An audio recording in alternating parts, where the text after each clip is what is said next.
Did you get what I was doing?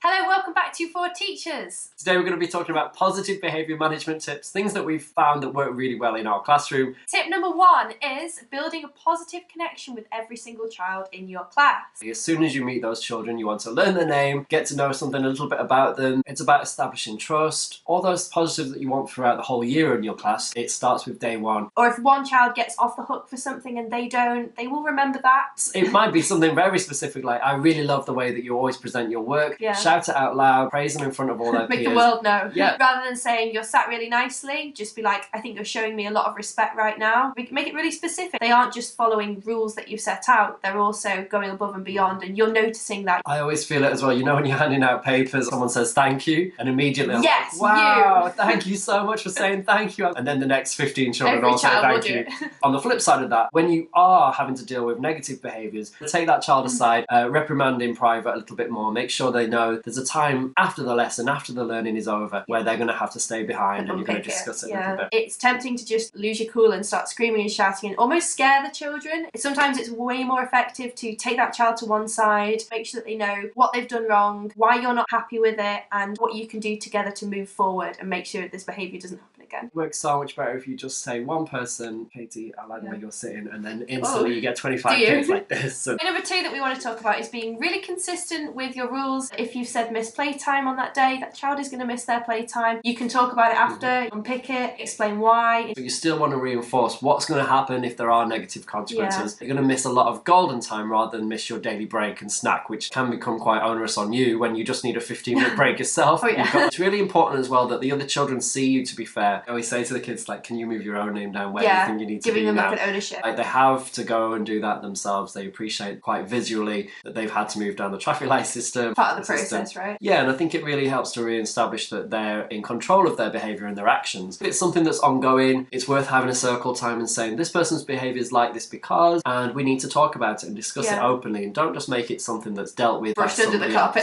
Yeah. Which brings us on to our third point, using staff connections in school. It's really nice to say, go and show your work to your previous teacher, or go and tell your teacher you've done really well this year, your behaviour's really improved. Particularly when you're an NQT or you're just starting out in your teaching, it's very tempting to say, oh, this behaviour's extreme, I'm going to now delegate and push this to somebody else, or I'm going to ask someone else deals with it. My team manager or my phase leader or head of year. All bad behaviour gets sent to them. And I think it's important that for the respect building with your class, they see you as the person who's going to deal with positives and negatives. Do you think it should always be like the class teacher that takes control of the situation at the start? Even if you need to escalate it and you need to report it to somebody above, when they step in, that you're there as a joint force, wait till Miss gets in. She's on her way down now. If it does escalate, because we know that behaviour can reach levels that are not controllable within a classroom setting, if you are going to a phase leader, a deputy head, even the head teacher, you need to be involved with that process as well. You can't send the child into that room and just be like, well, now it's a big problem, they'll sort it out. You have to continue teaching them. You need to rebuild that relationship. You need to positively praise and build them back up to where you were. Point number 4 we're going to talk about is strategies. For example, if a child is really struggling consistently and there's a specific area that you wish to target, you might want to consider using some kind of chart system. We've put a link in down below to show an example of one that we've used effectively in the past. This allows the children to take real responsibility for their behaviour. Each morning perhaps they might have a tick, stamp or a sticker, something that they have to represent they've followed the rules of the class that day, and it just gives them ownership. They can keep hold of that, maybe personalise it, even a small reward at the end of it, because you do want to offer something to help boost this child. They are children at the end of the day. I think incentives and rewards can really have a big turning point for some children. They appreciate that hard work is recognised. If they've had a big turnaround in their behaviour, they need to be celebrated and they need to be rewarded with that as well. Say there's been a problem in class to do with bullying or stealing. If anyone in your school has training with philosophy for children, you could go to them for help and support. Point number 5 is going to be making use of online resources, reading articles, getting some books out of the library that are all to do with behaviour management. You've got to be flexible, adaptable. Things crop up, new students might arrive, new issues might arrive. Children's behaviour changes over time. Everyone has tried and tested a million different things. I know I've tried so many different things. What kind of things do you find useful? I think it's really useful to sort of use online groups, websites and forums set up, and sometimes it's just really helpful to hear it fresh from someone else that doesn't work in the school and doesn't have like a biased opinion of what's happening in your classroom. And we'll link some ideas for different websites down below that you might want to check out. Don't forget to like and subscribe. Hit us up below in the comments if you've got something you want to add. Thank you so much for watching. Thank you for watching.